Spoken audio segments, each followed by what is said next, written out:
is the heaven of God's dwelling place. It's the holy heaven. And remember that God dwells even above heaven. That's stated in many places. Oh, one drop. They will drop. And then the first heaven, I would suggest, could be the visible heaven that we see. The sun, the moon, and the stars. So in some way, there remains a second heaven, which is never called the second heaven, which is somewhere between the visible heaven and the heaven of God's being. Personally, I believe that's where Satan's kingdom is located. Let me just offer you this theory. Maybe you think I'm very naive, but Ruth and I travel a lot by jet airplanes.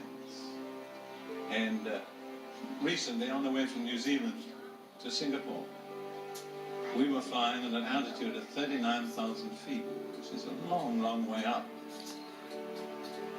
When I get that high, I sometimes have the feeling I am above Satan's kingdom. It's like it's easy to pray. You don't have to fight your way through opposition. Now this may be completely my subjective impression. But somewhere or other between God and us is a hostile kingdom which opposes us and seeks to hinder our prayers. And that's why sometimes we have to pray through. You understand? Wow. It's not that we're praying out of the will of God. It's not that God is unwilling to hear, but we have to penetrate a hostile kingdom in the heavenlies to reach God. Now, rather than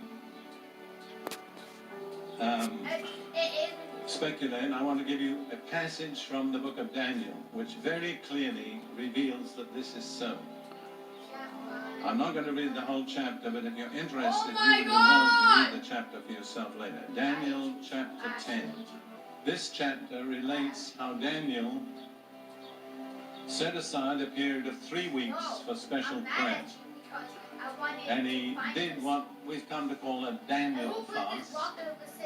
He didn't give up all food, but he only ate the plainest and simplest.